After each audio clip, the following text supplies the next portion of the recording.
Hey guys, today I'll be reviewing LEGO Star Wars 75020 Jabba's Sail Barge. Here is the box. As you can see, it comes with 6 figures, or well, 4 figures if you don't want to count R2 and Jabba, but I do. As you can see, it's got a poster. I'll show you that quickly. As you can see, I have it up in my room next to my display case. Anyway, on one side, as you can see, we've got the 2013 minifigure gallery. So up here we've got all the good guys and the bad guys. Although I am questioning some of their choices. For example, sorry, this is just from the window. Pong Krell is in with the good guys. Don't know why that is. And Obi-Wan in his bounty under disguise is with the bad guys. I know he's just going as Rekko Hardeen, but doesn't make him not a good guy. Anyway, on the other side, I'm not going to flip it around now, you can just look that up yourself. It's got a really cool artwork of the sail barge scene, and it also includes the old, not the 2017 version, of the Skiff Escape set with the Sarlacc pit. So, yeah, those two sets are on it. It's a pretty cool scene, if I'm going to be honest, but yeah. Back to the review. On the back of the box, it's got big artwork of it, a scene of it going in the desert, some pictures of the inside, play features and stuff. And this is, in fact, one of those weird boxes that popped up a lot around this time. Jabba's Palace was also one of these, where instead of opening it up on the side, you'd actually do this. As you can see inside, I've got the Skiff Escape from 2017. I store my boxes inside each other to save space, but yeah, it opens like that. It's kind of weird, but that's how it is. Okay, now let's take a look at the figures. Let's start off with Jabba the Hutt. He's a custom, the mold isn't actually unique to this set. There's also one in Jabba's Sail Barge, and as you can see, the printing is slightly lesser in quality. Although the lines on his chest and tail are a little bit more visible on the older version. He's got his tattoo on the side of his right arm, which is a pretty cool detail. His arms can move up and down, and they can hold anything that a minifigure would normally hold, and they also act as studs, so you can get Princess Leia here and get the end of the chain, and you can just put it on his hand just like that. Now for Princess Leia or Slave Leia, and some nice printing, torso, back print, leg print, all the good stuff. And as you can see, she has a neck bracket which has this pretty long chain connected to it, so Jabba can hold that. And as you can see, the hairpiece has some golden printing on it, which is pretty cool, and the braid that goes all the way down here and actually curves around where this would be, so that's a pretty cool detail that I probably wouldn't have thought of if I were designing this set. She has a double-sided face, so more happy face there. This was the same layer face that they were using for a lot of things, like it was on Leia in her Bouche disguise from Jabba's Palace, same face print. And yeah, now for the Weequay Skiff Guard.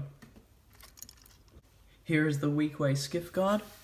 He's got some nice torso printing and back printing as well. His hair kind of continues down onto there. He doesn't have a hairpiece because nothing on top there. We've got a very angry, grisly looking face print, but that kind of suits what these guys look like. And he's also got a massive axe made of a spear with this little axe head connected onto it. He's also got light blue arms, which I'm not sure if those are the right color choices, because we've had a couple of newer versions of this figure, and he hasn't had blue arms like this one. Here we have R2-D2. This was an exclusive version of R2-D2. No exclusive printing or anything. It's just the fact that he has this 2x4 plate under his head with a see-through mug, a wine glass, and a bottle. And yep, no back printing, but he's got printing all the way around the dome. This is the older style of R2-D2. We've had a newer version of him. And now for the last two figures. Here is Reese. Yep, Reese. His first name is Ree. R-E-E. Yep. And yep, nice torso print and back print. Pretty sure this head mold is exclusive to the set. I'm not 100% sure though. It's a pretty cool mold. You can use this for Senator Karras. Pretty sure that's his name, this species of senator. Now for the last figure. Here we have Max Rebo of the Max Rebo Band. He played in Return of the Jedi in Jabba's palace. I'm not sure if he was in the sail barge scene actually, but he didn't come in Jabba's palace, so they just put him in here. And I think it was a really nice inclusion. He's got a really cool exclusive head mold. It's rubbery and squishy, and it kind of makes this might just be because it's old, but it makes a weird noise when you twist it around on the neck. It's got no printing whatsoever on his torso or legs, but so not a great figure in terms of that, but the head mold definitely makes up for it. Now let's take a look at the barge itself. Starting up on the top, you can see that there are these two exactly the same, not fabric-y, just plasticky stuff, things that go on the top as the sails for the sail barge. We've also got this little turret in here. I mean, it doesn't look great. It can move up and down. It's got a weird red Technic piece sticking out there. Not sure why that's there. And these two things are actually flick-fire missiles. So it kind of won't make it look like a cannon after, but you can push on that to get it to shoot, or you can flick it, although it is kind of hard with the sails in the way. And the whole turret came off. So yeah, wouldn't recommend flicking them, wouldn't recommend shooting at all, because then you just get a turret that looks like that. Doesn't look great. Anyway, the deck has a lot of space on it. As you can see, we've got some steps up to this slightly higher deck. We've also got this little turret here. This can spin around and has this little clip in here as kind of a scope kind of thing. It also has this little handlebar here, so a figure can stand there and hold onto this and shoot at Luke or any of the heroes. You can also take it off and connect it to this side as well. Next, I'll show you the front. This whole front section, excluding this top bit, this whole top bit can be lifted off, and this whole front bit can be taken off with Technic. So I'll show you that. There we go. So as you can see, that's all connected up with Technic things. Now if I show you this more closely, as you can see, this actually folds up, and in here is a little cannon. I'll show you what that does later in the video. Okay, so next section, it can be folded down, and there are windows as well that you can fold out. These three though are held together. Those are held down. These are not held together. You can just flop them down. We've got stickers on the outside here. If we fold that down, we have a little kitchen in there. I'll show you on the other side, give you a better look. So there's the inside of the cell there, prison cell, and there's a kitchen there. Some bubbly stuff that's not really held in very well. We've got a little crate here. You can open that up, and wow, there's nothing inside. If I'm correct, that says LOCW, I think. LOCW. Don't know what that could mean, but leave any ideas for what that could possibly mean in the comments. Anyway, Anyway, this cell door does actually open, and you can fit a figure in there. And if you're wondering what these four little things are, they're actually ammo for the cannon.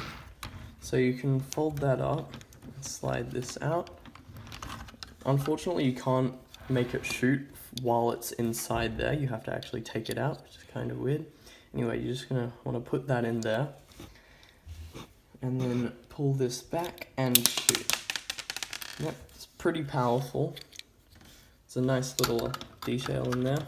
Not sure if Jabba's sail barge actually has a cannon that can just shoot out of the front like that, but it's a cool play feature nonetheless. Now, when we come to the back here, these fins, one on each side, can fold out. Give you a better look at that. Can just fold out like that on two hinges. And just like the other parts, you can fold this down. And also on the other side. And while I'm showing you this, I may as well show you these three panels on the back. And while I'm at it, I may as well just open the whole rest of the thing. Give me a second to take this off. There we go. So as you can see, when you open it all up, it's pretty spacious. This big area, this multicolored carpet, is for Jabba to sit. So you can go there, and you can get Princess Leia standard there and get Jabba to hold her chain. But I won't do that now. And you can get Max Rebo and put him in his little instrument thing here. His keyboard, piano, weird thingamabob. I don't really know what it is. Anyway, you can close up the little flaps around him, and that spins around. And yeah, it's a pretty good interior. Oh yeah, and you've also got little frying pan hanging from there, a fish, and a bit of chicken. That pretty much wraps up the review. I would recommend this set. It's pretty good. I've had it for a long time. And it's a must-have for any Star Wars Return of the Jedi fan, or more specifically, fans of the Tatooine scene at the start of Return of the Jedi. Thanks for watching. Like the video if you enjoyed it or found it helpful. Subscribe to the channel if you like content like this. And I will see you in the next video. Bye!